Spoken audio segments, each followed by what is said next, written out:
এখানে এই যে আমাদের দেশের বাংলাদেশের পতাকাকে অসম্মান করা হয়েছে, এর উপর দিয়ে গাড়ি চালায় দেওয়া হচ্ছে, থুতু ফেলা হচ্ছে।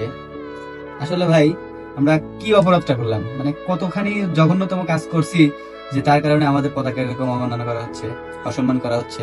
ভাই এগুলো অপরাধ আসলে কিছুই না, যাদের মস্তিষ্ক নষ্ট তারা আর কি করতে পারে। আর ভাই প্রতিবাদের ভাষা বিভিন্ন রকম হইতে পারে, এটা কি কোনো প্রতিবাদ হইতে পারে? না, এখন